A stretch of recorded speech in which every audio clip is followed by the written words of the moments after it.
population goes without the test from the birth at the newborn when the child born. तो इसी क्रम में हम आज बात करेंगे कि जो टेस्ट प्रोटोकॉल है चिल्ड्रन विथ हियरिंग इम्पेयरमेंट का क्या क्या होना चाहिए और किस स्तर से होना चाहिए. So I'd like to welcome Ms. Arpita Chatterjee for her expertise talk on this. So it's up to you, Ms. Arpita Chatterjee. Thank you. Welcome. Thank you so much, sir. Am I audible? Yeah, you are audible. Okay, sir.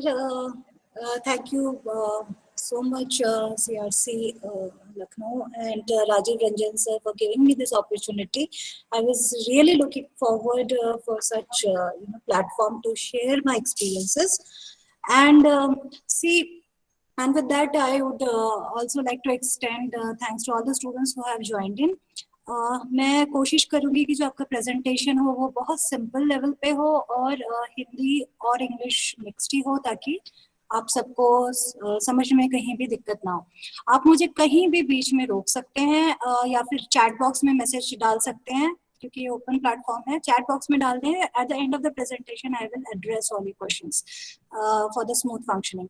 Thank you everyone and hope it's a good experience for you. I will share my screen now.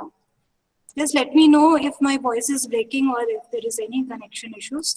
No, it's all right. Thank you, sir. It's all right. Yeah. Okay, sir. जब तक madam अपना power point share कर रहे हैं मैं फिर से आप लोगों से रिक्वेस्ट करूंगा प्लीज बीच में प्रेजेंट बटन ना दबाइएगा क्योंकि एक बार मैडम का प्रेजेंटेशन आ गया then once anyone including me if I press present button presentation of the resource person will go off and then she will not know or he will not know whether presentation is going on or not. So please don't press present button and keep yourself muted for entire session. As madam said, your questions will be answered at the end of the session. Either you can write in the chat box or you can ask after the session. Thank you.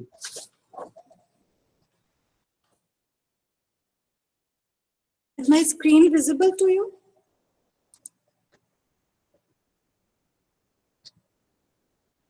Not yet. Okay, now it will be visible. One second. Is it visible now, sir? नहीं अभी तो नहीं आ रही madam. हाँ अभी आना शुरू हो गया. Yes, it's coming now.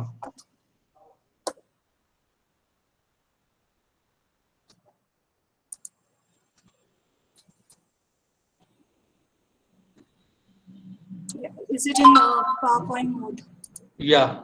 Oh, the entire screen is visible. No, I can't see. I think it's still not in slide view. Yeah, आप वो उसको ना वो कर दीजिए पावर पॉइंट प्रेजेंटेशन पे. जी sir. Yeah.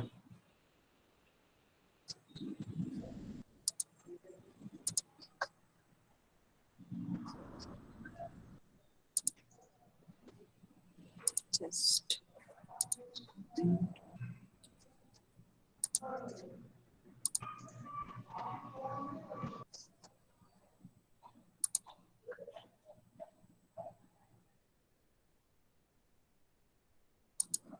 Yeah, I think it's in PowerPoint mode now. Hello? Here it's not showing, but it's only showing your first slide, and that is not in the PowerPoint presentation mode. I think you need to select it again for that PowerPoint presentation. So are the slides now visible? It's visible, but it's small. Acha, it's not in slide, but I can see it. Maybe so there's a bit connection issue. Just ask others also. Yeah. You can start, not an issue. So can you ask others also if they can tell me that? Yeah. Anyone else can comment whether the entire PowerPoint presentation is visible as a PowerPoint presentation? Yes, sir, visible. Yes, okay, sir. thank you. Okay. Thank you very much. Yeah. Yes, sir, visible. Okay, sir. Thank you so much, sir. So Thank we'll you. start test protocol for hearing screening for children with hearing impairment. So what should be the protocol? Now, if I'm talking about मुझे अगर किसी बच्चे को assess करना है या फिर किसी भी disorder को assess करना है, सबसे पहले important है कि हमें पता हो कि magnitude of problem कितनी है. अब मैग्नीट्यूड से मेरा मतलब है कि समस्या कितनी है। जो भी गवर्नमेंट इंस्टीट्यूट्स है या गवर्नमेंट ऑर्गेनाइजेशंस है, हमें पता है कि सबसे पहले हमें आंकड़ा लेना पड़ता है कि जो डिसऑर्डर के प्रति हम इतना अटेंशन दे रहे हैं वो वाकई में कितना इफेक्ट कर रहा है। तो जब आंकड़े लिए गए, अगर आप आंकड़े देखें, अगर आप जर्नल्स वगैरह देखें, टिल डेट आपको आंकड़े जो ज्यादा से ज्यादा मिलेंगे वो बाहर के मिलेंगे। अगर आप इंडिया में ड्रॉप डाउन होने की कोशिश करें तो ऐसा आता है कि 1 में से 7 इंडिविजुअल को हियरिंग लॉस की दिक्कत है। लेकिन जो हम लोग रोज प्रैक्टिस कर रहे हैं या फिर फील्ड में काफी सालों से हैं, विल एवरीबडी अग्री कि जो आंकड़े एक्चुअली डॉक्यूमेंट किए गए हैं वो आंकड़े सही में अपनी हालात को नहीं दर्शाते हैं। The hearing loss magnitude is much more. Hearing loss से मतलब है ऐसे बच्चे या ऐसे इंडिविजुअल बहुत ज्यादा है, लेकिन कहीं ना कहीं अभी तक वो आंकड़ों में सही तरह से रेखांकित नहीं हुए हैं। तो इसलिए क्या होता है कि जब तक हमारे पास बच्चे आते हैं या फिर जब तक हम आइडेंटिफाई करते हैं तब तक यूजुअली काफी लेट हो चुका होता है। That was bad news, and good news is that कि हम काफी हद तक आ चुके हैं कि हम कल आज से 10 साल पहले जिस सिनेरियो में थे अभी नहीं है। We are in a very better shape कि हम जानते हैं। अब हमारे पास अगर आप देखे हों कि हियरिंग एड्स वगैरह बच्चे भी बहुत पहले आ रहे हैं, और कॉक्लियर इम्प्लांट्स भी बहुत अर्ली डिटेक्शन हो रहा है। Within 9 months, within 1 year you are able to do surgeries और give interventions. Rajiv sir, hello. Yes, बताएं। सर ये बीच में ना जो ज्वाइन हो रहे हैं मैं उनको ज्वाइन नहीं करवा पाऊंगी क्योंकि फिर स्लाइड प्रेजेंटेशन से बाहर निकलना पड़ेगा। नहीं, मैं वो कर वो दे रहा हूँ, note Okay, issue. done. Okay, that we are doing it. Not Okay, sir. issue. Great. Yeah. So, what happens is, जैसे मैंने आंकड़ों की बात की, आंकड़े पे ना जाते हुए रियल लाइफ सिचुएशन कुछ ऐसी है कि बहुत ज्यादा इसका मैग्नीट्यूड है, और जब मैग्नीट्यूड ज्यादा होती है, जो भी गवर्नमेंट के प्रोग्राम्स होते हैं वो इसी को लेके होते हैं कि इनको जल्दी जल्दी आइडेंटिफाई किया जाए ताकि जल्दी जल्दी हम इनको इंटरवेन कर सकें, और इंटरवेन करेंगे तो हमारा major goal as a rehabilitation specialist ये होता है कि बहुत जल्दी ये बच्चे पूरे इंडिया में जितने भी हैं वो नॉर्मल स्कूलिंग में जा सके आपके सर्व शिक्षा अभियान के अंतर्गत, राइट। सो हमारा लार्जर गोल यही होता है कि ये बच्चे सोसाइटी में एज अ इंडिविजुअल एक्सेप्टेड हो जाएं ज्यादा जल्दी से जल्दी। सो दैट टॉक्स अबाउट कि क्यों ये जरूरी है, राइट। नेक्स्ट थिंग, मैं अपना क्योंकि हॉस्पिटल सेटअप में हूँ, मैं आपको कुछ चीजें हॉस्पिटल बेस्ड ही ज्यादा बताना मतलब केंद्रित उधर ही रहेगा कि अब हम क्या यूजुअली यूज करते हैं। जो इन्फेंट स्क्रीनिंग है, एसोसिएशन ऑफ कनाडा वो 2002 से काम कर रही है कि 2.5 साल से 3 साल के बच्चे तक जल्दी जल्दी इनको आइडेंटिफाई कर सके और इसको जितना सिंपल एंड नॉन इन्वेसिव किया जाए। देखिए, स्क्रीनिंग प्रोटोकॉल जो होती है वो असेसमेंट प्रोटोकॉल से बहुत अलग होती है, लेकिन असेसमेंट का एक जो आप मान लो एक बेसिक है वो है स्क्रीनिंग से ही शुरू होती है।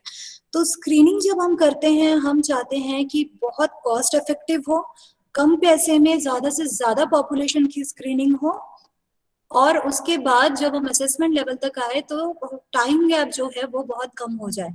नॉन इन्वेसिव का मतलब होता है कि जो सर्जिकली या किसी भी तरह से बॉडी के अंदर नहीं आप यूटिलाइज कर रहे हो, ऊपर से ही आप करके निकल रहे हो ताकि किसी भी मेडिकल सपोर्ट की या कॉम्प्लिकेशन की कोई बात ही ना आए। So it should be as simple and non invasive as possible. So what are the signs and symptoms of hearing loss in babies? You are going to look into birth से लेके 4 महीने तक। न्यूबॉर्न अगर ऐसा है कि आपके पास birth chart होनी चाहिए, कि आपको पता होना चाहिए कि ऑडिटरी बिहेवियर्स कैसे किस प्रकार के हैं। So birth to 4 months, newborn does not startle at loud sounds. This means कि बच्चा चमक नहीं जाता है जब बहुत जोर से आवाज सुनता है। तो अगर ऐसा कोई इंडिकेटिव है या as weeks go by does not respond to your voice such as smiling, cooing, calming down, यानी कि जब बच्चा जन्म लेता है तब उसके responses startle तक सीमित रह जाते हैं, लेकिन by the time the kid is around 3 months the child starts to respond to the external stimuli, यानी कि आसपास जो भी हो रहा है उन आवाजों पे बच्चा रिएक्ट करना शुरू कर देता है। तो या तो स्माइल करके करेगा या तरह तरह की आवाजें करके या चुप होके। तो ये करीबन बर्थ से 4 महीने तक होता है। उसके पास आ जाते हैं 4 से 9 महीने, वहां पे बच्चे जब अगर नहीं हंस रहे हैं जब बात कर रही है मदर, या टॉयज अगर आवाज कर रहे हैं तो उस पर रिस्पॉन्ड नहीं कर रहे हैं, may not turn head towards familiar sounds. Now एक चीज आप प्लीज नोटिस करें, जब बर्थ टू 4 मंथ्स है तो बच्चा लेटा हुआ होता है, तो उसके रिस्पॉन्सेज जो होंगे वो यूजली वर्बलाइजेशन पे ही होंगे, या तो वो चमक जाएगा या फिर आवाजें निकालेगा। 4 से 9 महीने के बीच में बच्चे का शारीरिक विकास भी होता है। 6 महीने के करीब बच्चे का हेड टर्निंग शुरू हो जाती है, यानी कि आवाज जिस तरफ से आती है बच्चा उसी तरफ गर्दन को मूव कर सकता है, वो एसोसिएट करता है कि आवाज किधर से आ रही है। तो it is very important, you know, students और who are still trying to learn this things, ध्यान दीजिए कि 4 से 9 महीने में जो बच्चा आपके पास आ रहा है उसको जब आप असेस करोगे behaviourally will be different from a child who is 24 months. Excuse me, Marita, sorry to disturb you. please I sir, think slide is not moving. I'm on the slide signs and symptoms of hearing loss in babies. Yeah, but here it shows, I think, test protocol, the first slide itself. Sir, can you ask others also, please? Yes, sir. Anyone else? First slide. It is not showing. So sir maybe पहली slide ही आ रही है, Yeah. Move नहीं कर रही slide. so maybe problem from my side. एक बार फिर से present कर दीजिए मैडम, नॉट इशू। अच्छा फिर से प्रेजेंट कर दूं? हाँ, फिर से प्रेजेंट कर दीजिए, सेम स्लाइड पे चले जाइए। Okay sir. या अब आ रहा है सर, दिख रहा है? मैं फिर स्लाइड व्यू में डाल दूं?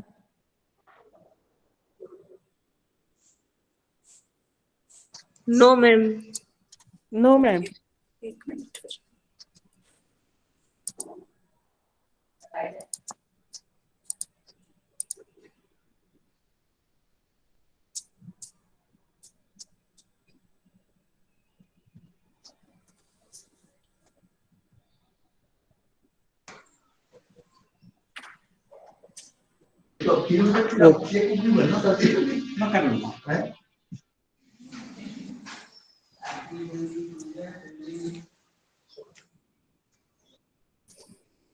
Showing waiting sir, 2 minutes.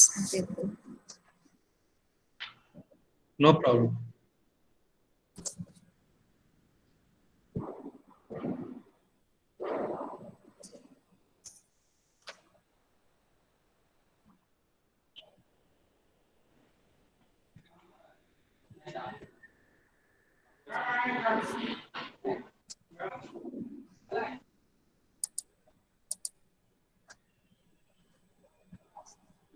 नहीं तो आप हमको भेज दीजिए मैडम, मैं I will do it from here, not issue. है ना?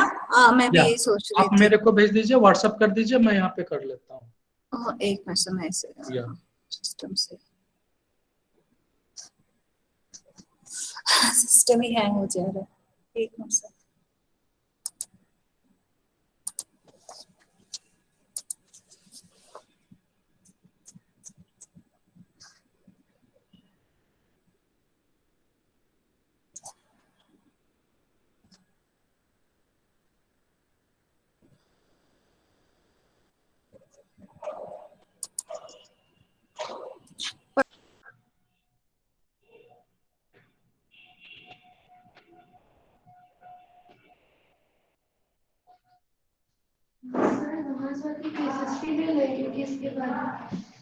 हाँ ले लो।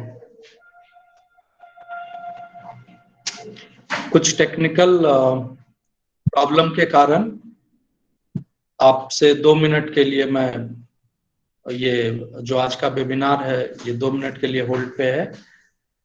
एक बार पावर पॉइंट शेयर हो जाए फिर हम इसको रिज्यूम करेंगे।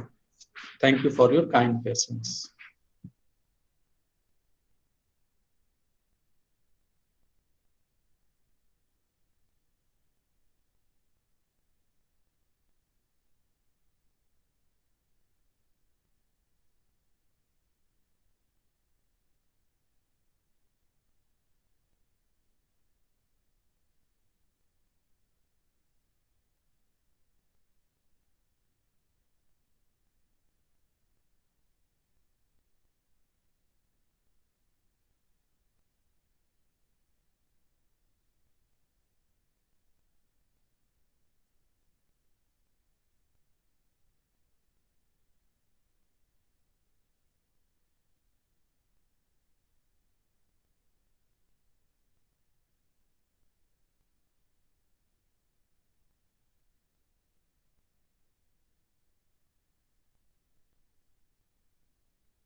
जब तक मैडम आ रहे हैं आप हम लोग बात कर रहे थे हियरिंग इम्पेयरमेंट के बारे में।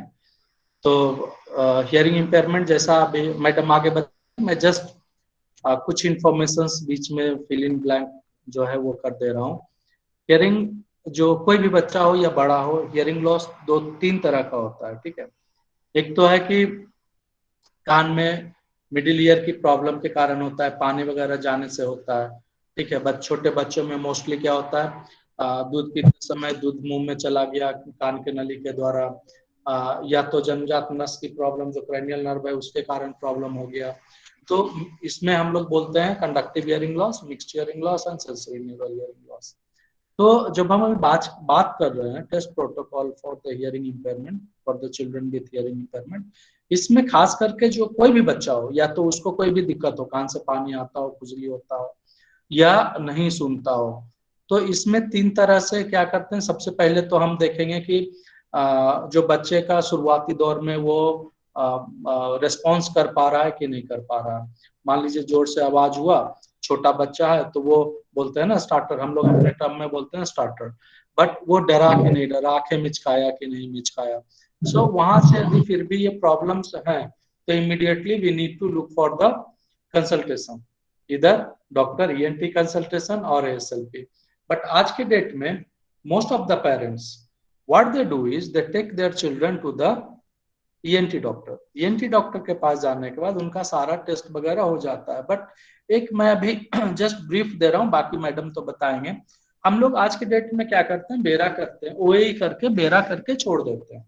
But in the paediatric, in the children with the hearing loss क्या होता है, मोस्टली जब हम बेरा करते हैं तो एस्टिमेटेड थ्रेशोल्ड जो है वो एग्जैक्टली हमें नहीं मिल पाता एज पर फ्रीक्वेंसी स्पेसिफिक। तो उसके लिए कहीं ना कहीं हमें उससे आगे सोचना है, एक कदम आगे सोचना है। हमारे बीच में एसएलपी हैं, स्पेशल एजुकेटर हैं, तो स्टूडेंट्स हैं। तो मैं इतना बोलना चाहूंगा कि खास करके पेडियाट्रिक केस लोड जो है बिलो 6 इयर्स ऑफ एज, इसमें हो सके तो या तो less than 3 years of age, उसके बाद हम बिहेवियर ऑब्जर्वेशन ऑडोमेट्री या जो भी है कर सकते हैं और वैलेंट रेस्पॉन्स ले सकते हैं। बट जो छोटे बच्चे हैं उसमें खास करके जब हम एसएसआर कर लेते हैं तो हमें बच्चे को अधिक एम्पलीफिकेशन की जरूरत है, तो वो पूरा हो जाता है उसमें। तो मैं एक इतना मैसेज देना चाहूंगा कि आप लोग कहीं भी पेरेंट्स से मिलें, कोई भी बच्चे को देखें, तो हो सके तो आप उसको at least if they required hearing aid fitting then go for the SSR. So at least उनको exactly frequency specific hearing aid fitting हो सके। आज के डेट में सब कुछ अवेलेबल है और सब टेक्निक है, तो इतना मैं जरूर बोलूंगा। लेकिन फिर भी मोस्ट ऑफ द जगह पे क्या है, बेरा किया, हियरिंग एड फिट कर दिया, that is fine, not a issue, not a issue. But problem है कि स्पेसिफिक जब हमारे पास डिजिटल 8 चैनल, 16 चैनल, 4 चैनल सारे हियरिंग एड अवेलेबल हैं, तो क्यों ना हम फ्रीक्वेंसी स्पेसिफिक करके जाएं। ठीक है, जहां तक बात है हमारे गवर्नमेंट सिस्टम की, तो गवर्नमेंट सिस्टम में भी आजकल हम लोग 4 डिजिटल तो मिनिमम देते हैं।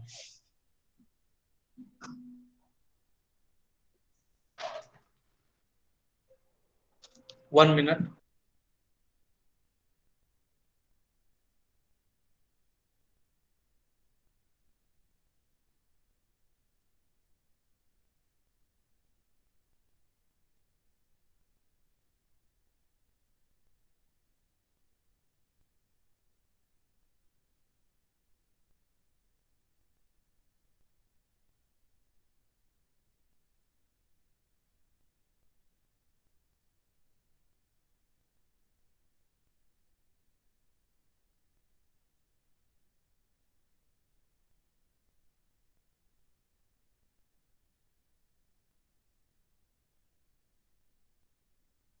तो मैं बात कर रहा था एसएसआर की, जिसमें कि हमें जरूरत होती है कि हम किस तरह से बच्चे को एम्पलीफाई कर सकें।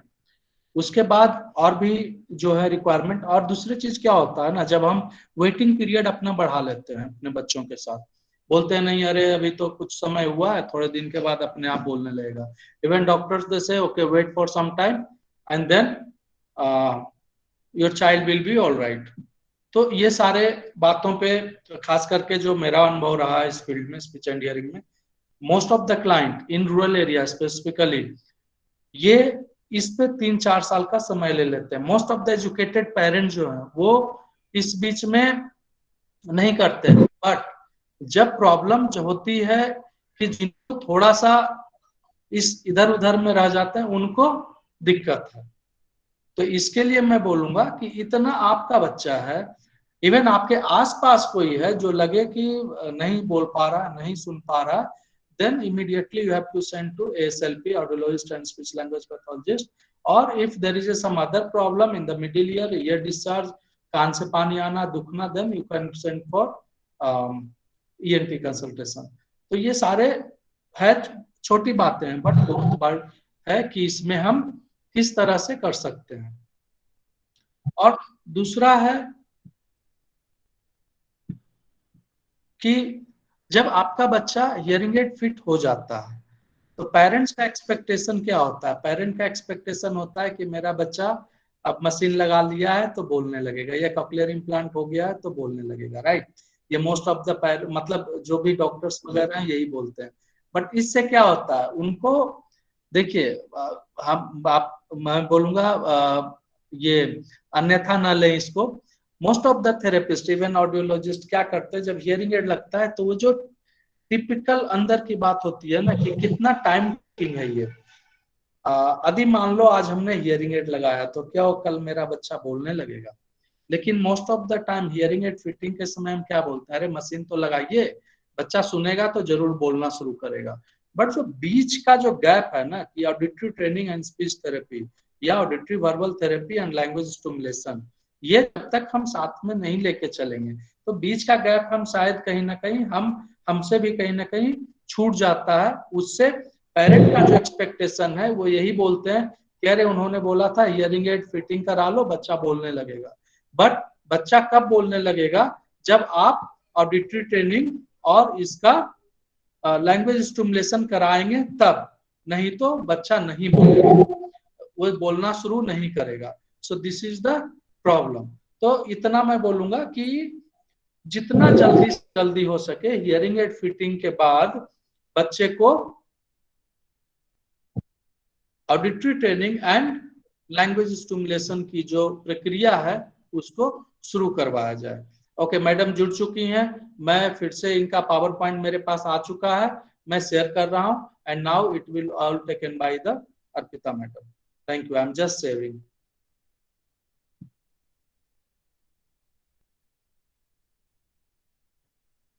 मैडम मैं यहां से शेयर कर दे रहा हूं, आप हटा लीजिए वहां से।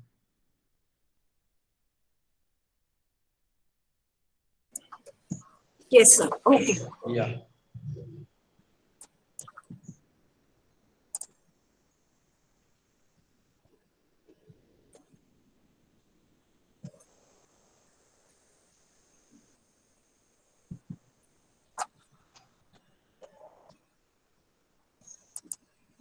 So third slide. yeah, 1 minute, it's opening, just give me a second.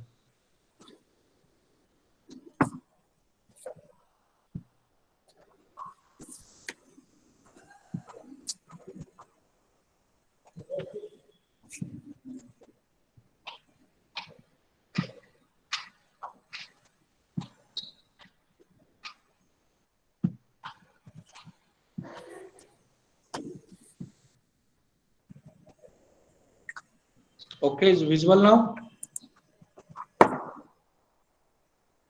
Yes, I can see. Yeah, thank you.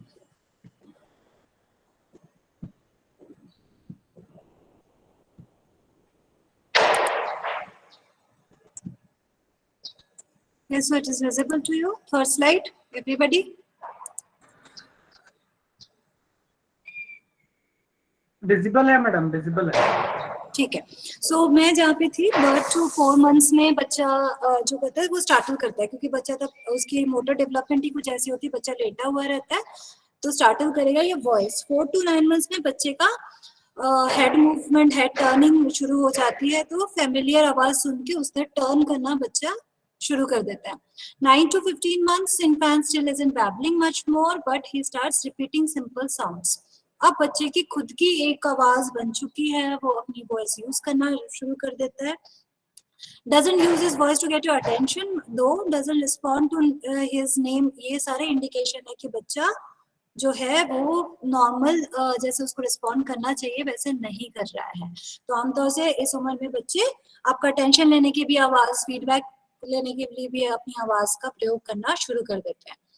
15 to 24 months अगर बच्चे सिंपल वर्ड्स नहीं यूज करता या फिर पॉइंटिंग, अब जब कुछ पूछते हो तो अपना नाक कहाँ है या मुंह कहाँ है ये सब नहीं दिखाता, या छोटी छोटी चीजें जो रोजमर्रा की है उसके आसपास की है उनका नाम बोलना नहीं सीखता, या फिर राइम्स की तरफ या फिर टीवी चल रहा है या कोई गाना चल रहा है उसकी तरफ कोई भी ध्यान नहीं दे रहा है, तो आपको बिल्कुल उस बच्चे को हियरिंग असेसमेंट करवाना जरूरी हो जाता है। तो as a professional also you need to know कि मेरी एज क्या है बच्चे की, बहुत इंपॉर्टेंट है जब आप स्क्रीनिंग असेसमेंट कर रहे हैं, और उसमें मुझे देखना क्या है। हर बच्चे को अपने एज के हिसाब से स्पेसिफिक ही असेसमेंट करना बहुत ही जरूरी है।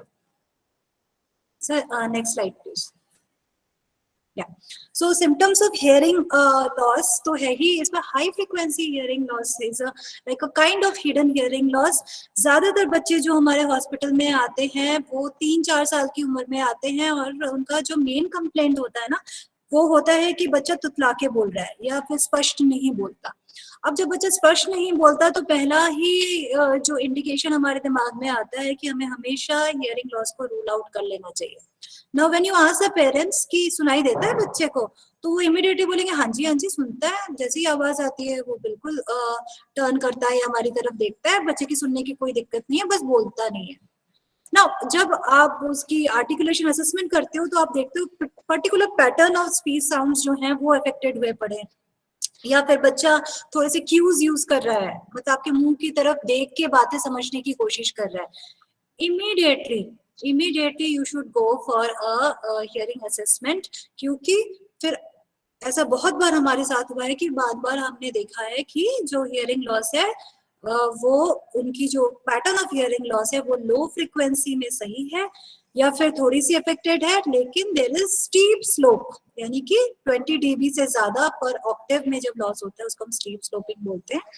तो 1 से 2 किलोहर्ट्ज 2 से 4 किलोहर्ट्ज के अंतर्गत बच्चे की जो हियरिंग है धीरे धीरे बहुत खराब होती जाती है। तो क्या होता है, इनको आवाज सुनाई तो देती है, बिकॉज लो फ्रीक्वेंसी जो साउंड्स होती है वो एनर्जी कैरी करती है, तो आवाज तो उनको सुनाई देती है, लेकिन आवाज की जो समझ होती है वो बच्चे को नहीं आती।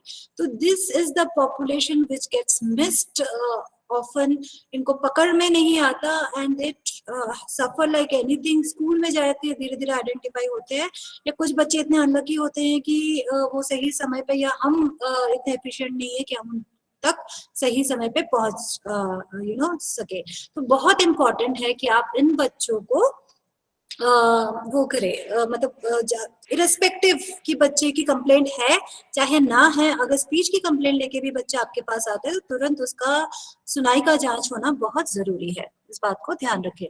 सो next slide please. Yeah so routinely हम क्या यूज करते हैं, हम routinely OAE and AABR use करते हैं। This are screening protocols used for neonatal screening. So what we do is OAE auto acoustic emission के लिए क्या करते हैं, हम बच्चों को बहुत ही छोटे बच्चे जो हमारे हॉस्पिटल में होते हैं, हमारा प्रोटोकॉल ऐसा है कि हम पहले ही दिन जब बच्चा पैदा होता है उसी दिन हम उसको असेस करते हैं। हमारा जो OAE प्रोटोकॉल चलता है वहां पे हम बच्चे को पहले ही दिन असेस करके देख लेते हैं whether the child is refer और पास। इसके बारे में मैं नेक्स्ट स्लाइड्स में ज्यादा बात करूंगी। रेफर और पास से हमें ये पता चल जाता है कि पहले ही दिन हमें ज्यादातर ऐसा भी होता है जिनको हॉस्पिटल्स के एक्सपीरियंस है कि बच्चे का शायद ज्यादातर रेफर ही आए, क्योंकि जब बच्चा पैदा होता है तो उनके कान में म्यूकोसल प्लग होती है, यानी कि थोड़ी माँ की जो पेट के अंदर गंदगी होती है या फिर जो भी ड्राई मैटर होते हैं वो कान में बच्चे का रह जाता है। इससे ना हेमोनेटिक फ्लूइड में क्योंकि बच्चा रहता है, तो जब बाहर आता है तो तुरंत ही उसके कान में थोड़े से डेब्रिस हो सकते हैं। तो क्या होता है कि फर्स्ट डे में जब हम असेस करते हैं अक्सर हमें रेफर ही मिलता है या फिर नेक्स्ट डे पे हमें रिपीट करना पड़ता है। But having said that it is very important कि आप पहले दिन ही अगर बच्चे को असेस करना शुरू कर दो, at least you will get a record of the child. आप कैच होल्ड कर सकते हो बच्चे को, क्योंकि जो नॉर्मल डिलीवरी होती है यूजुअली नेक्स्ट डे ही मदर को छोड़ दिया जाता है, और बच्चा आपके पास हॉस्पिटल से एक बार चला जाए तो वापस वहां आने की उम्मीद बहुत कम हो जाती है। इंडिया में जो प्रैक्टिकल प्रॉब्लम्स, देखिए थियोरेटिकल तो आपके क्लासेस होते रहते होंगे, मैं आपको प्रैक्टिकल एक्सपोजर्स बताऊंगी। दिक्कत आती है फॉलोअप में। फॉलोअप में क्या होता है कि हमने स्क्रीन तो कर लिया लेकिन बच्चा वापस नहीं आया, या फिर वो बच्चा पैदा तो हमारे हॉस्पिटल में हुआ लेकिन मिस हो गया। इससे ज्यादा बड़ा ब्लंडर और कुछ हो ही नहीं सकता। तो अगर एटलीस्ट आप पहले ही दिन बच्चे को असेस करके उसके रिकॉर्ड्स रख ले अपने पास, तो आप इस बच्चे को फॉलो अप कर सकते हैं। जैसे कि सर बता रहे थे 1 साल की उम्र तक इन बच्चों को फॉलो अप करना बहुत जरूरी है, right. So OEE at the first day and ABR also automated ABR, ये छोटे छोटे बच्चों को हम करते हैं क्योंकि ये बहुत इंस्टेंट। जो नॉर्मल ABR है से ऑटोमेटेड ABR में डिफरेंस ये होता है कि you use only 90 dB NHL। आप बस बच्चे को ओवरऑल असेस करते हो, क्योंकि मतलब जो नॉर्मल ABR है उसके लिए जो मैच्योरेशन चाहिए होती है वो यूजुअली 3 मंथ्स तक होती है। तो अगर आप उसके अर्ली एक स्क्रीनर लेना चाहते हो कि बच्चे को सुनाई देता है कि नहीं देता है, कि अप्रोक्सीमेशन जानना चाहते हो, तो ABR is a very good test. So next slide please. So what is the hearing screen like? जिन्होंने देखा हुआ है, this is a OE screener, almost it looks like this. The hearing screen can be done while your baby is sleeping. It is safe and it will not hurt. It is to be safe. See, बहुत important है consent लेना, और बच्चे के जो parents है ना उनको समझाना कि हम करना क्या चाहते हैं। Don't just jump into doing the evaluation. अच्छा जी बैठो जी, इतना रूड नहीं होना है। बहुत इंपॉर्टेंट है पेशेंट एथिक्स समझना एज अ प्रोफेशनल। जब भी आप छोटे बच्चे को कर रहे हो तो उसकी माँ को साथ रखें, माँ को समझाएं कि आप क्या टेस्ट करना चाहते हो, क्यों कर रहे हो, इसमें उसके बच्चे को कोई नुकसान नहीं है। ये चीजें बताना बहुत जरूरी है, and then you can do it very easily. Ideally ये होना चाहिए कि बच्चा सोया हुआ हो तो फिर मूवमेंट कम करता है तो हम आसानी से 2 सेकंड में आपको पास या रेफर का इंफॉर्मेशन आ जाता है, right. So next slide please. So all infants should be screened for hearing loss no later than 1 month. I'll say this is called 1-3-6 rule, ठीक है। 1-3-6, I'll repeat again. 1 का मतलब है कि 1 महीने के अंदर अंदर, UNHS ने ये गाइडलाइंस दी हैं कि 1 महीने के अंदर अंदर आपके बच्चा, जो भी बच्चा है उसको स्क्रीनिंग वाला जो पार्ट है वो आप प्लीज कंप्लीट करें। वी आर वेरी लकी, हम ऐसे हॉस्पिटल में काम करते हैं कि 1 डे में हम स्क्रीनिंग प्रोसीजर शुरू कर देते हैं। अगर नहीं तो भी कम से कम 1 महीने के अंदर हो जाना चाहिए। नेक्स्ट है कि जो 3 मंथ्स के अंतर्गत बच्चे का असेसमेंट पार्ट हो जाना चाहिए। असेसमेंट मतलब आप जान गए हो कि बच्चे को लॉस निर्धारित रूप में है कि नहीं है। अगर आपने स्क्रीनिंग करनी है तो आप रिजल्ट में हमेशा पास या रेफर देखते हो। पास का मतलब होता है कि बच्चे की जो हियरिंग है अप टू मिडिल ईयर तक या OAE तक, मतलब आउटर ईयर सेल्स तक, OHC तक आपके बच्चे का नॉर्मल है, लेकिन न्यूरल मैच्योरेशन नहीं होती तो हमें थोड़ा सा 3 महीने तक वेट करना पड़ता है। अब 3 महीने के बाद आपके पास जो बच्चे रेफर होके आ रहे हैं इनको तुरंत आप असेसमेंट करके देखते हो कि इनको हियरिंग लॉस है तो वो कहाँ तक है। तो ये काम आपका 3 महीने के अंदर हो जाना चाहिए। And the rule of 6 month say that आपका जो मेडिकल हियरिंग एजुकेशनल सपोर्ट जो भी है 6 महीने में ही शुरू कर देने हैं। अब आप बोलोगे एजुकेशनल सपोर्ट मैम 6 मंथ्स के अंदर, यस। जो भी हमारे AYJs हैं वो early childhood education programmes run करते हैं जहाँ पे बहुत छोटे बच्चे 6 मंथ्स के अंतर्गत ही उनको एनरोल कर लेते हैं, ताकि ये बच्चे, जैसे मैंने पहले ही प्रेजेंटेशन में बोला था, सर्व शिक्षा अभियान के अंतर्गत 6 साल के अंदर इन बच्चों को हमें रेडी कर देना है कि ये स्कूल के लिए, नॉर्मल स्कूलिंग के लिए, रेगुलर स्कूलिंग के लिए रेडी हो जाए। तो आपका जो हियरिंग एड है या कॉक्लियर इम्प्लांट है वो भी आप 9 मंथ्स के अंदर ही उस बच्चे को दे दें। So this is called rule of 1-3-6 and recently cochlear implant के आने के बाद हम 9 वाला रूल भी फॉलो करते हैं, यानी कि 9 मंथ्स के अंतर्गत अगर प्रोफाउंड हियरिंग लॉस है तो उस बच्चे को कॉकलियर इम्प्लांट के लिए भी आप इतने छोटे एज में ही जा सकते हैं, provided the child gets a medical clearance. Next slide. So are infants with permanent hearing loss not being identified with newborn hearing screening? It is done in two stage protocol use किया गया है. आप इस slides को थोड़ा ध्यान से देखें. OE screening prior to hospital discharge. Hospital discharge से पहले ही पास हो गया तो उसको डिस्चार्ज कर दो.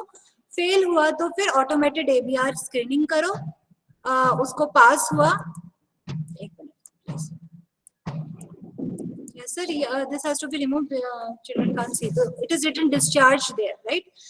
और उसके बाद है आपका कॉम्प्रिहेंसिव. अगर फेल आता है तो फिर आप क्या करोगे? कॉम्प्रिहेंसिव हियरिंग इवैल्यूएशन करोगे before 3 months of age.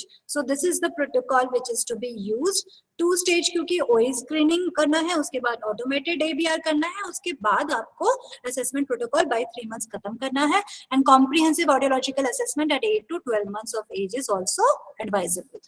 So this is a protocol to be followed. So next is neonatal hearing screening on newborns with risk factors for auditory neuropathy. This is very interesting and challenging cases. क्या होता है कि जब बच्चे आते हैं हमारे पास, हम OE स्क्रीन करके कभी-कभी बोल देते हैं हाँ जी आपका बच्चा बिल्कुल नॉर्मल है, अब भी जा सकते हो, लेकिन ऐसे ही बात सही नहीं है क्योंकि OE का जो डायनामिक्स है वो आउटर हेयर सेल्स तक ही है. अगर बच्चे का न्यूरल जो कोई लॉस है, न्यूरोपैथीज हैं, तो फिर वो उस वक्त पता नहीं चलता है. तो इट इज वेरी इंपॉर्टेंट कि आप इन बच्चों का बैरा टेस्ट, इम्पिडेंस टेस्ट और ऑटो अकाउस्टिक एमिशन तीनों इकट्ठे करें. जो ऑडिटरी न्यूरोपैथी है ये अपने आप में एक बहुत बड़ा टॉपिक है, मैं उस पर इतना डिटेल्स में नहीं जाऊंगी. मैं बस इतना बोलना चाहती हूँ कि ऑडिटरी न्यूरोपैथी में क्या करना है, अगर है कि नहीं है, आप पहले OE करें फिर बेरा करें. आपका OE अगर पास आ जाता है और बेरा अगर रेफर आता है तो this might be a case of auditory neuropathy. Rule of thumb is this, अगर सिंपली इसको एक्सप्लेन कर सके. Sir next stage please. Next slide. So what are the syndromes. आप बहुत टाइम पे ऐसा भी होता है कुछ कुछ सिंड्रोमिक बच्चे भी आते हैं. सिंड्रोम का मतलब जहाँ पे कॉन्ग्लोमरेशन ऑफ डिसऑर्डर हो. कॉन्ग्लोमरेशन के मतलब इकट्ठा.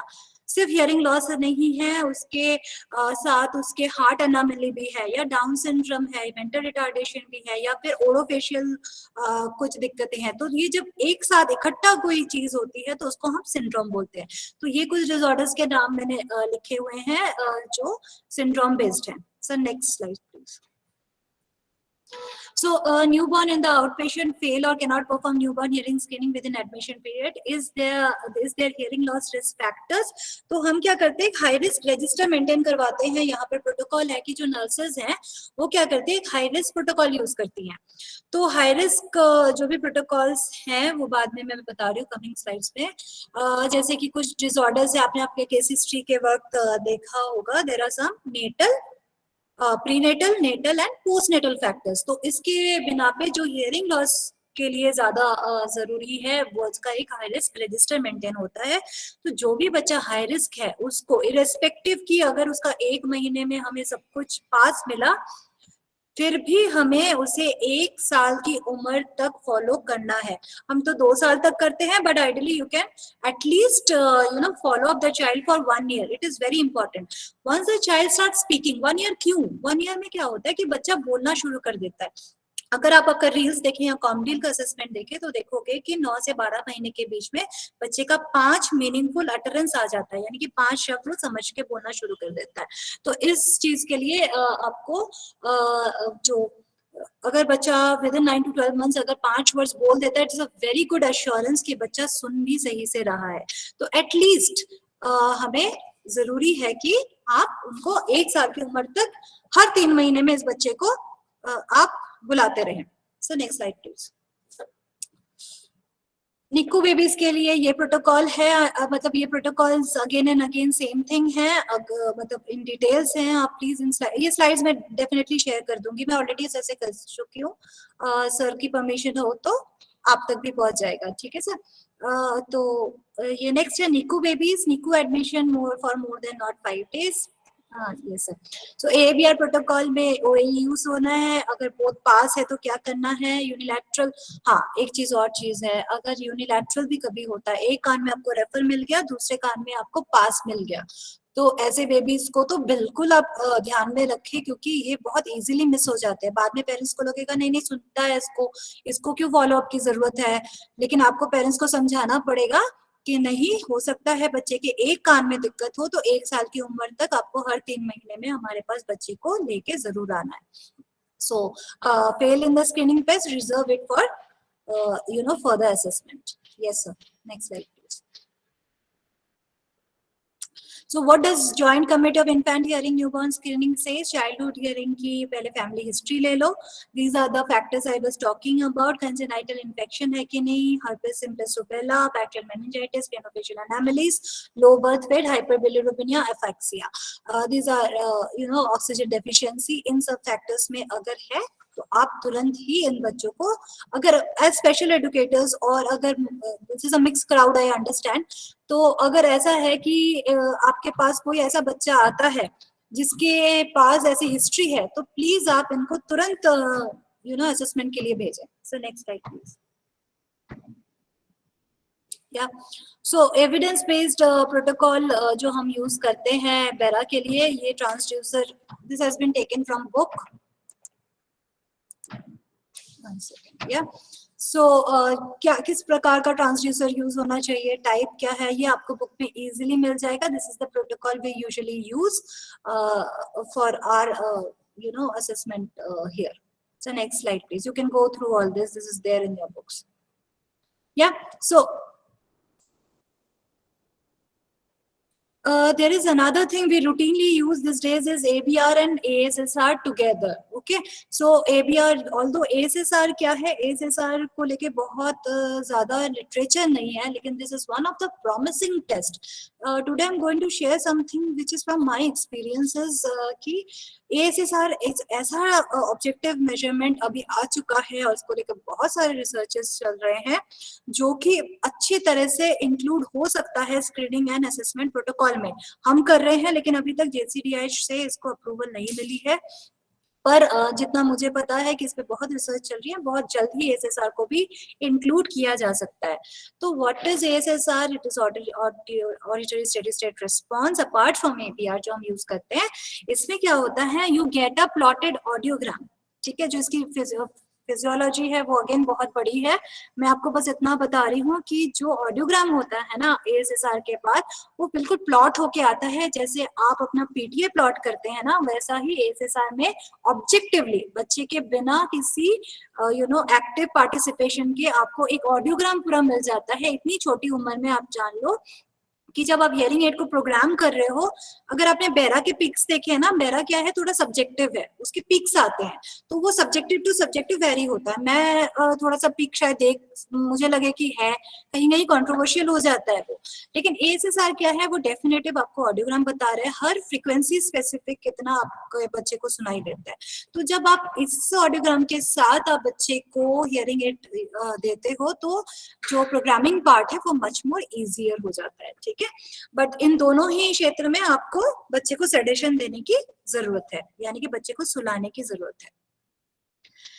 OAE प्लस ABR का एडवांटेज है लो फेल रेट होता है, यानी कि आपको फेलियर रेट्स कम मिलते हैं अगर OAE ABR दोनों इकट्ठे किए जाए। OAE से अगर कुछ रेफर हो गया, ABR ने कहा नहीं जी सब कुछ ठीक है, ऐसा भी हो सकता है। Depending on test order identifies cochlear, neural and conductive losses, जैसे कि मैंने कहा आपको कि आप अगर आपकी मिडिल ईयर पैथोलॉजी है या फिर न्यूरल पैथोलॉजी है, ये भी आप ABR से और OAE से इकट्ठा कभी भी जानना। ऑडियोलॉजी में कोई भी टेस्ट अपने आप पे परिपूरक नहीं है, संपूर्ण नहीं है। You always have to use test battery. आपको हमेशा 3-4 टेस्ट करके उसके बाद ही फाइनल डायग्नोसिस पे आना है। Reduce effects of noise and fast refer screening devices available for both technology. दोनों टेक्नोलॉजी में स्क्रीनिंग प्रोटोकॉल भी है। डिसएडवांटेज OAE प्लस ABR, आप बोल सकते हो टाइम, पर मैं बोलूंगी टाइम कोई कंस्टेंट ही नहीं है, बिकॉज बच्चे की जो ओवरऑल डेवलपमेंट है वो टाइम के सामने बहुत कम पड़ जाती है। मतलब टाइम एक ABR के लिए हार्डली, अगर बच्चा अच्छे से सोया है तो 45 मिनट्स 30 मिनट्स में खत्म, तो इतना भी टाइम टेकिंग नहीं है। Equipment and disposable cost, हाँ, these are very costly instruments. Not everybody can afford this, but it should be used. Yeah, so अब क्या है कि 95% of babies with hearing loss are born to hearing parents. इसका मतलब क्या है? इसका मतलब है जो hearing parents हैं, जिनको सुनाई देता है, उनके बच्चे उनके जो बच्चे पैदा होना देखा गया कि 95% के जो पेरेंट्स थे वो नॉर्मल हियरिंग है. तो इसका मतलब क्या होगा? अवेयरनेस कम होगी. उनके फैमिली में इससे पहले कोई बच्चा ऐसा पैदा ही नहीं हुआ होगा जिसको दिक्कत थी. सो नेक्स्ट स्लाइड प्लीज. या स्टार्टर्स, तो ये पहले भी मैं आपको जो बता चुकी हूँ. आपको ये जो ऑडिटरी बिहेवियर चार्ट है, इसको हमेशा आप जो भी क्लिनिक में करते हैं ना, इस चार्ट को यूज करें. आपको बहुत अच्छे से, और या फिर जब पेरेंट्स भी जाते हैं ना, हम ओए स्क्रीनिंग के बाद आप इसकी प्रिंट आउट भी पेरेंट्स को दे सकते हो कि आप इसको, और हमेशा जो अभी आपकी प्रिंट आउट होगी वो आप लोकल लैंग्वेज में, आपका जो भी लोकल लैंग्वेज है उस जगह का, आप उसको प्लीज ट्रांसलेट कर ले ताकि पेरेंट्स भी समझ सके. और 2 साल तक इनको कभी भी दिक्कत इन चीजों में लगे तो आपके पास तुरंत वापस आ सके. Yes sir. Next slide. Yeah 0 to 2 years there are other test items. आपको जो भी इसमें से ज्यादा इजी लगे आप वो दे सकते हैं उनको. So next please. So all newborn's अगर फिजियोलॉजिकल स्क्रीनिंग करनी है तो उनकी जेनेटिक टेस्टिंग, उनकी आजकल हॉस्पिटल सेटअप में आपको बहुत एडवांसमेंट हो चुकी है. हमारे हॉस्पिटल में जेनेटिक डिपार्टमेंट भी है, and it is although new, it is looking into screening the children at genetic level also. अभी बोला जाता है जेनेटिक स्टडीज इतनी बड़ी हो गई है कि जो कैंसर पेशेंट्स है ना, उनके पास जेनेटिक कोड होता है. हर कैंसर हर तरह के नहीं होते हैं. ये जो सारे पेशेंट्स बाहर चले जाते हैं, अब्रॉड चले जाते हैं, वो इसलिए जाते हैं क्योंकि वहां पे अभी जेनेटिक स्क्रीनिंग शुरू हो चुकी है. आपको पता होता है कि किस जीन के किस ट्रांसपोजिशन की वजह से मेरे बच्चे को दिक्कत आई है, तो उस जीन्स को ही टारगेट करके ट्रीटमेंट होनी शुरू हो गई है. It has become so advanced. So if you have a very good setup, then you can also start using this apart from what you are using. Yes sir. Next slide please. Yeah, so ये कुछ refer subjects है. पहले stage 1 में आपने देखा कि जो refer है वो 24% है. ठीक है. उसके बाद पास जो है 76%. स्टेज 2 जब आप यूज करते हो, यानी कि ओए एबीआर को इकट्ठा यूज करते हो, तो आपको दिखता है कि जो आपका टेस्टेड है वो 35% है, ड्रॉप आउट 65%. जो कि मैं आपको बोल रही थी, रेफरल मतलब फॉलो अप हमारे इंडिया में बहुत ही खराब है.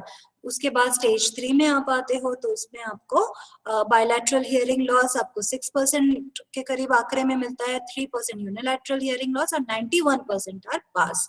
तो this is kind of how to stage your assessment protocol. Next slide sir. Yeah So usually time to collect sample after 2 days to 28 days of birth. आपका associated जैसे कि disorders होते हैं hearing loss के साथ, hospital based अगर आपके हैं तो आप please medically भी उनको assess कराएं. congenital hypothyroidism, face cystic fibrosis, penile chystinuria, these are some systemic disorders जिसको screen करना भी आवश्यक है. Next slide sir. So what are the key components? 1 month में हम डिस्कस कर चुके हैं. जैसे आयश ने बोला है 1 month में आपको you have to start screening 3 months में, screening and diagnostic and early intervention by 6 months. So next slide. These are some of the this thing you can use. Parental performers you can use. Yes no में answer है. आप ये अपने language में translate भी कर सकते हो. ये इंडिकेटर्स हैं जो आप रिपोर्ट राइटिंग में ले सकते हो, जैसे कि does the baby shows responses to loud noises such as waking up. ये सब चीजें यस और नो में पेरेंटल क्वेश्चन यस है जो आप स्क्रीनिंग प्रोटोकॉल में मतलब इसके बाद इनकॉर्पोरेट कर सकते हैं. टिम्पैनोमेट्री अगेन वेरी इंपॉर्टेंट, बच्चों में भी यूज करना बहुत ही ज्यादा इंपॉर्टेंट है क्योंकि मुझे मिडिल ईयर की पैथोलॉजी भी टेस्ट करनी है। सिर्फ इसको सेंसरी न्यूरल हियरिंग लॉस को स्क्रीन करना इनफ नहीं है। You also have to see whether there is any middle ear pathology.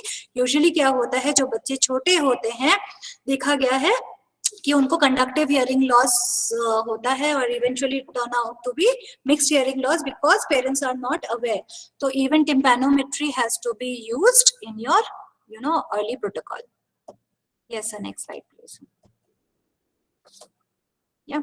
So this is how your peaks look like. White-based absorbance at peak pressure. These are some of the systems. So this is a portable tympanometer. Our institute too have a portable tympanometer also.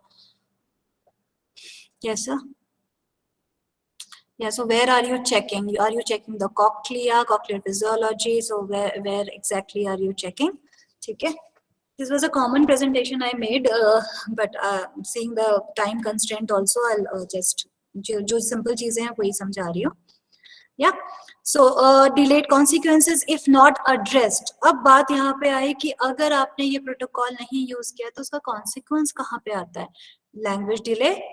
सबसे पहले तो भाषा पे बहुत ज्यादा impact होता है, भाषा डेवलपमेंट सही से नहीं होती। फिर एकेडमिक अंडर अचीवमेंट या एकेडमिकली ऑल्सो बच्चा बहुत अंडर अचीवर रह जाता है। कितने बच्चों को मैंने स्ट्रगल करते हुए देखा है और इसके बाद पेरेंटल प्रेशर कम होते देखा। मैंने कहा ना कि हमारे पास बहुत सारे बच्चे आए थे जिनको आर्टिकुलेशन डिसऑर्डर थी और बाद में हमें पता चला अरे इसको तो हियरिंग लॉस है, स्लोपिंग। फिर बच्चे को हियरिंग एड दिया गया और फिर स्पीच थेरेपी दी गई। अब वो बच्चे कितना अच्छा परफॉर्म कर रहे हैं। तो it takes away the academic load from the child also. The child was suffering because of no fault of his. तो बहुत जरूरी है कि एकेडमिक परफॉर्मेंस के लिए भी हियरिंग स्क्रीनिंग होना फटाफट। सोशल आइसोलेशन, धीरे धीरे बच्चा आइसोलेट होना शुरू होता है, अपने उसका कोई गैंग डेवलप नहीं होता। हायर रिस्क ऑफ इंजरीज रहते हैं क्योंकि उसको पता नहीं चल रहा है, रास्ता क्रॉस कर रहा है, अचानक से पीछे से ट्रक आ गई, he is not aware of the sounds, right. Increase poverty. See, it is very important that we all are supposed to be contributing member of the society. हम सब बड़े होके यही होना चाहते हैं कि हम किसी पे बर्डन ना रहे। जब एक बच्चे पैदा होते हैं जो डिसेबल्ड हैं, तो जब आगे चल के ये बच्चे नहीं आपने उनको सही से रिहेबिलिटेट किया है तो ये बच्चा जिंदगी भर किसी ना किसी पे डिपेंडेंट रह जाता है। तो वो जो फाइनेंशियल बर्डन है वो बहुत बड़ा बर्डन रह जाता है to the society, to the individual also, right. So how do you do prevention? Strengthen your protocol. जो आपके प्रोटोकॉल ऑफ एग्जिस्टिंग है जो मैंने ऑलरेडी डिस्कस किया है उसको स्ट्रेंथन प्लीज करें, उसको इम्प्लीमेंट करें, स्कूल बेस्ड ट्रेन करें, रेगुलेट एंड मॉनिटर करें, मेक एक्सेसिबल हियरिंग डिवाइसेस। और ये सारी जैसे कि जितने भी गवर्नमेंट कॉलेजेस हैं ये कैंप्स करके free distribution of hearing aids already कर रही है। एडिप के तहत कॉक्लियर इम्प्लांट्स हो रहे हैं, तो इन सब चीजों को आप ध्यान रखें। Raise awareness through to promote hearing care and reduce stigma. So Rajiv sir, maybe we can yeah, these are all repetitions of or more, so we will end it today. Hello. Yeah, these are much more sir, in detail. Okay. Yeah, Yes, sir? no problem. Okay sir, any questions please?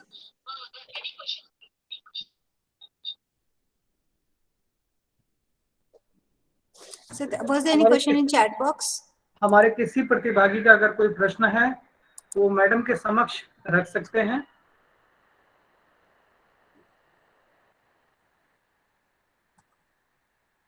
हमारे किसी प्रतिभागी का अगर कोई प्रश्न है आज के विषय से संबंधित वो मैडम के समक्ष रख सकते हैं।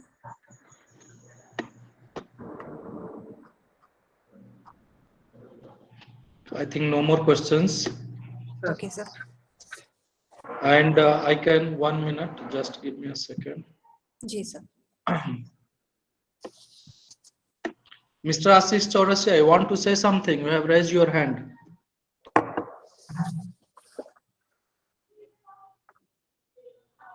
Mr. Ashish Chaurasia, are you there?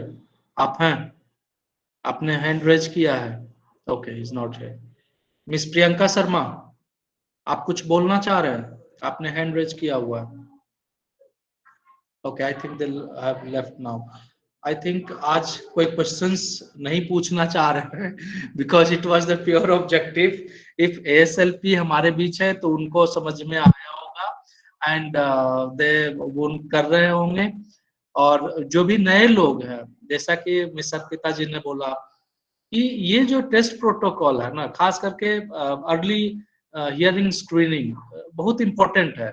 इसलिए इंपॉर्टेंट नहीं है कि देखिए क्या बोलता है, हम लोग जहाँ पे हैं यदि सर्विसेज ठीक से नहीं मिले तो 3-4 साल का समय तो ऐसे ही खत्म हो जाता है, आप डॉक्टर के चक्कर काटते रह जाते हैं। लेकिन एट द एंड फिर से हमें वो पूरा प्रोसेस में आना पड़ता है। तो बेटर हो कि जैसे ही बच्चा जन्म ले वहां से हम शुरू कर लें, तो कहीं ना कहीं हम सब कुछ न कुछ बच्चों के लिए, अपने सोसाइटी के लिए कुछ कर पाएंगे। ठीक है, तो ये आज का जो टॉपिक था, it was very nice.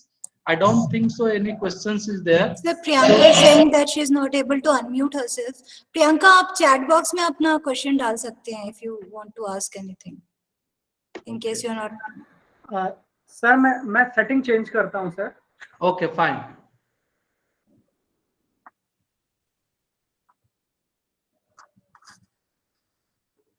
Miss काजली का एक क्वेश्चन है, a parent of 30 years old in suffering.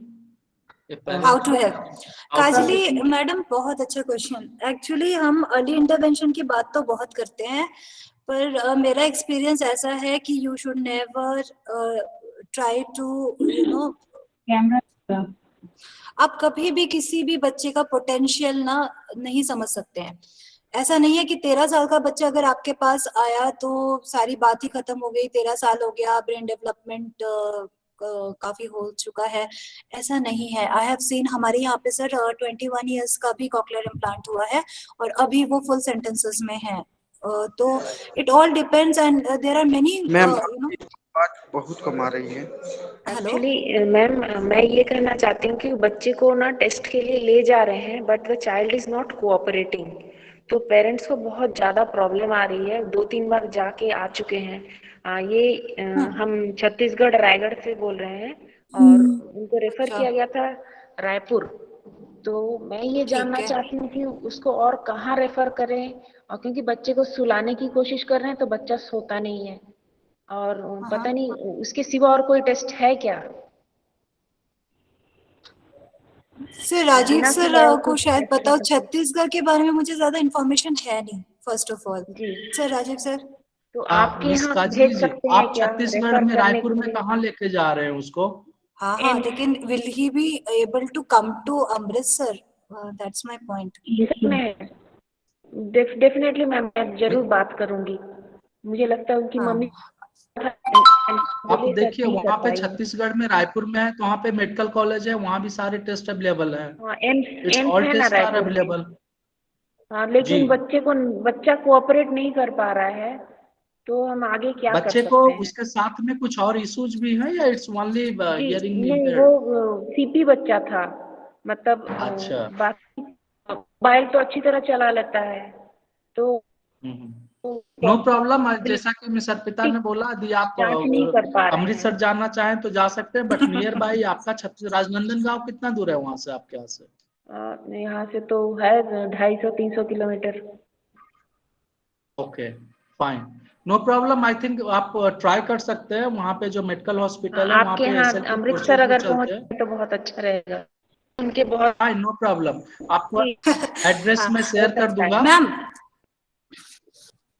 Ma'am एक काम करके देखिए, उससे पहले उसके पेरेंट्स से ये पूछ लीजिएगा कि रात को बच्चे को थोड़ा सा लेट सुला के ना, ये हमारा भी एक्सपीरियंस रह चुका है, तो मैं उससे थोड़ा सा और सुबह एकदम सुबह उठा के ही उसको पता जाता है होने वाली है और वो मैम आपकी आवाज कट रही है। जी, एक्चुअली बच्चा बहुत डरा हुआ है अंदर से। हॉस्पिटल पहुंचते ही वो समझ जाता है मेरे साथ कुछ होने वाला है। उसके कई नहीं, इसीलिए वो कोऑपरेट नहीं करता है। नहीं, वो कोऑपरेट का सवाल ही नहीं होता ना, अगर वो सेडेशन में है तो उसको कहीं ना आप उनका जो टाइमिंग है दवाई देने का या फिर पेडिक्लोरल जो दवाई है दैट इज बेटर। तो एक तो पेडिक्लोरियल दे दीजिए तो बच्चे यूजुअली सो जाते हैं, और दूसरा है कि रात को थोड़ा सा लेट सोए और सुबह थोड़ा सा जल्दी उठे। हॉस्पिटल में एंटर करने से पहले ही दवाई का डोज दे देना, तो फिर उसका तो कॉपरेशन का सवाल ही नहीं आता मैम। क्योंकि इतना 13 साल का बच्चा सोता भी नहीं है ना, इतना एक्साइटेड हो जाता है, मतलब क्या बोले। कोई नहीं मिस कजली जी, आप एक काम करेंगे, मैडम का एडवाइस जो है वो आप कर लेंगे, और यदि हो सके तो आप एक बार फिर से ट्राई करके, नहीं तो फिर आप मैं नंबर शेयर कर दूंगा अपना भी और अर्पिता जी का भी, आप बात कर लेंगे। अभी हमारे दूसरे पार्टिसिपेंट्स भी हैं, mister Rupesh ji. Thank you miss Kajli ji. हाँ मिस्टर रुपेश जी, आप कुछ बोलना चाह रहे थे? मैंने लिख दिया है हैंड टेस्ट तो। मिस्टर रुपेश जी आप हैं? ओके। साधना बिस जी, आप कुछ बोल रहे थे, बताएं। सुधा बिस जी। Hello ma'am. जी जी जी सर। सर मैं एक स्पेशल एजुकेटर हूँ अमरज्योति स्कूल में सर। तो जो हेयरिंग इम्पेयर्ड बच्चों को मैं पढ़ाती हूँ, तो सर कॉकलियर इम्प्लांट के जब बच्चे हमारे पास आते हैं सर, तो स्ट्रिक्टली उनको डॉक्टर्स उनके पेरेंट्स को ये बोल के भेजते हैं कि आपको साइन लैंग्वेज यूज नहीं करनी।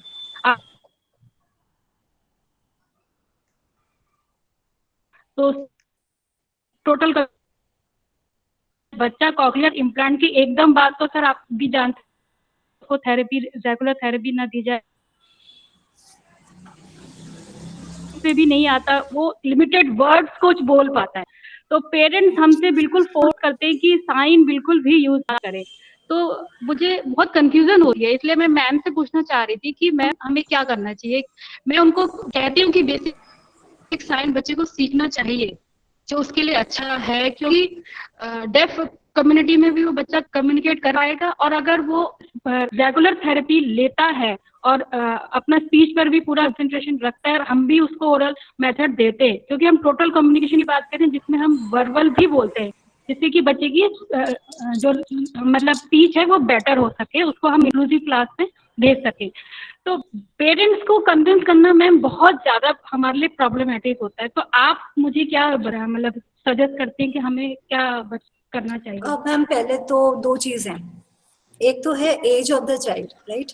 अगर ये 2 साल से नीचे वाला बच्चा है ना, तो फिर आप टोटली थोड़ा सा ना ऑडिटरी वर्बल थेरेपी जिसको हम बोलते हैं, जिसमें हम बिल्कुल भी बच्चे को विजुअल कोई स्टिमुलस ना देख के काम करते हैं, वो एडवाइजेबल है, राइट। अगर बच्चा 2 साल से ज्यादा है तो मैं देखिए हमारे फील्ड में ना थोड़ी कुछ चीजों को लेके मतभेद हैं, राइट। तो मैं अपना पॉइंट ऑफ व्यू बताऊंगी, मैं हमेशा बच्चों को जेस्चर्स सिखाती हूँ। You know why? क्योंकि ऐसा होता है कि जो आपकी लर्निंग है ना, जब हम भी बात करते हैं तब बिना जेस्चर्स के नहीं करते, राइट। जो हमारा फेशियल एक्सप्रेशन होता है, मैं भी जब बात कर रही हूँ, कुछ ना कुछ वो इंडिकेशंस होते हैं। एंड ये जो पाथवे है ये एक दूसरे को मदद करता है। अगर मेरा विजुअल पाथवे है तो वो मेरे ऑडिटरी पाथवे यानी कि रास्ते को जो दिमाग तक पहुंचा रहा है मदद ही करता है। तो और इमीडिएटली अगर बच्चे को आप उस चीज से हटा दोगे तो फिर ऐसा होता है कि बच्चा कंफ्यूजन स्टेज में जाता है। और इंडिया में ये है कि धड़ पकड़ो और कॉकलियर इम्प्लांट करो, उसके बाद मत देखो कि बच्चा एक्चुअली कितना उससे बेनिफिट कर रहा है, राइट। तो ऐसे भी मेरे पास बच्चे आए हैं जो बाद में आके दुखी हो जाते हैं, ना तो हम साइन लैंग्वेज योग्य रहे ना हम बोलने के योग्य रहे मेरा बच्चा, तो हमने कॉकलियर इम्प्लांट करवा के फायदा क्या हुआ। तो ये जो आप पॉइंट्स बोल रहे हैं ना, वो इसीलिए होता है कि हम फोर्सफुली कोई चीज उस पर डालने की कोशिश करते हैं, जो कि शायद अगर लेट इंटरवेंट है तो फिर उतना पॉसिबल ही नहीं है। बच्चे को कहीं ना कहीं साइन लैंग्वेज या जेस्चर्स की जरूरत पड़ सकती है। तो वो साइड बाय साइड अगर आप लेके चलेंगे ना, धीरे धीरे उस चीज को हटा देंगे। आप पेरेंट्स को ये समझा सकते हो कि इनिशियली आप यूज करेंगे, फिर धीरे धीरे हटाने की कोशिश करेंगे ताकि बच्चा कंफर्टेबल हो जाए, and then assess the child, it will be helpful. आपको आंसर मिला ma'am?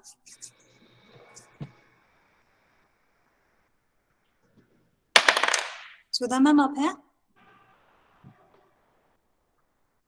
I think she has lost the contacts. Yeah. Any other questions? किन्हीं को और कुछ पूछना हो?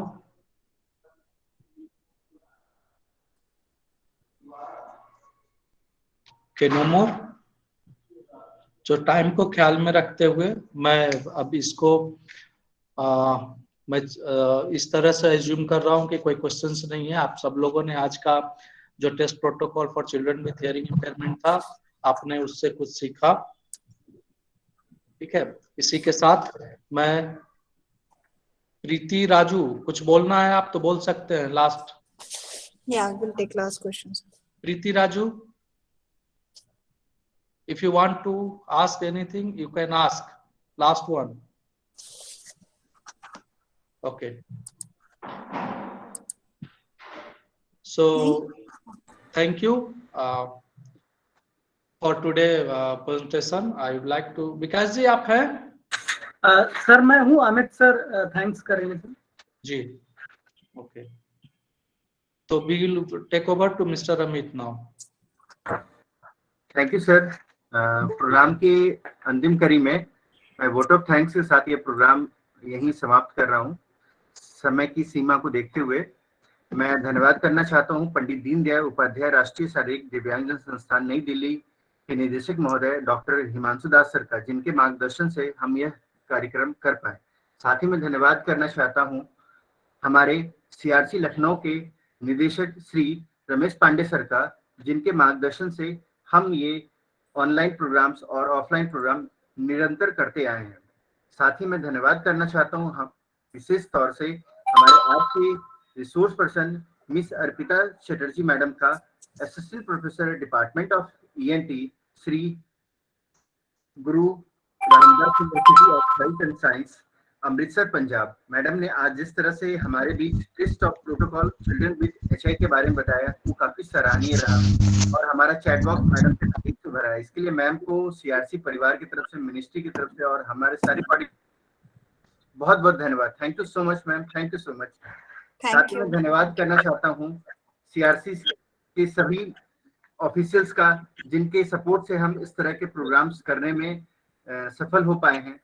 साथ ही मैं धन्यवाद ज्ञापन की अंतिम कड़ी में मैं सभी पार्टिसिपेंट्स को थैंक्स करना चाहता हूं, जिनके प्रेजेंस से हम यह कार्यक्रम कर पाए। Thank you so much, thank you so much, thank you all of all coordinators. सभी पार्टिसिपेंट से रिक्वेस्ट है कि सर्टिफिकेट के लिए आप गूगल लिंक जरूर से भरें। गूगल लिंक चैट बॉक्स में डाल दिया गया है, प्लीज आप लोग गूगल लिंक जरूर से भरेंगे। Thank you all of you, thank you.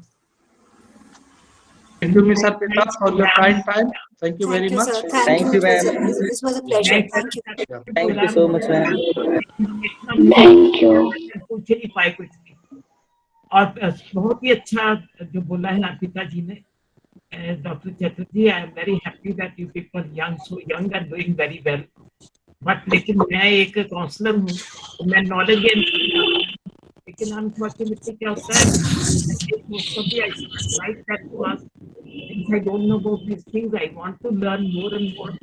And if I can get the PPT, it will be very Miss nice. Arpita, मैं नीलम जी, सर। मैडम के बारे में बताना चाहूंगा। जी सर। ये हमारे ऐसे पार्टिसिपेंट हैं, she is almost 70 plus. I don't know if I'm wrong. And our each webinar she attends. And she is for the learning. It's not kind of, she will pass on the message to others. Wow. So for that, she will join each and every program of ours. So she is very kind. And most of the participants को on कर देते हैं, चले जाते हैं। Madam सुनते हैं चीजों को, समझते हैं।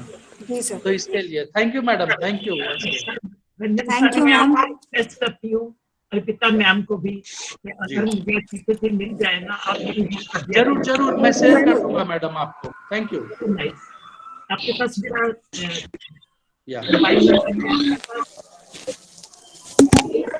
मोबाइल नंबर, ईमेल तो है आपके पास मेरी, ठीक है sir? Okay, thank you. So nice भेज दीजिएगा। Thank you. Okay, sir. Okay, thank you. I'll take your leave. Thank you. Yes, sir. sure. Thank you. Namaskar. Namaste, sir. Namaste.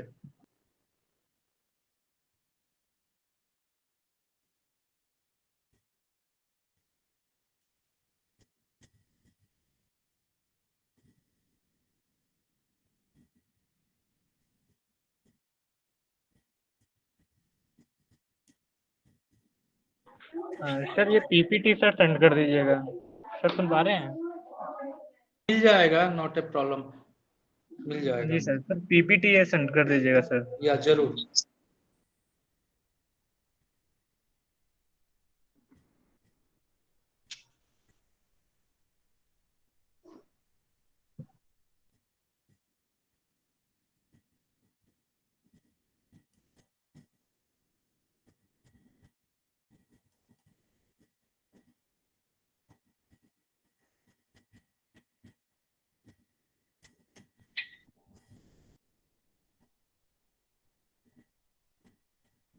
जिन लोगों को सर्टिफिकेट की जरूरत हो उसमें थोड़ा टाइम टेकिंग है, एक्चुअली हमारे आईटी छुट्टी पे हैं, कुछ समय लग सकता है, तो जो भी पेंडिंग्स है वो आपको तो मिल जाएंगे, नॉट ए इशू, बट थोड़ा टाइम दीजिए हमें, ठीक है, क्योंकि ये सर्टिफिकेट वही जनरेट करते हैं, हम लोग रन तो 100 रन कर लेते हैं, बट सर्टिफिकेट पार्ट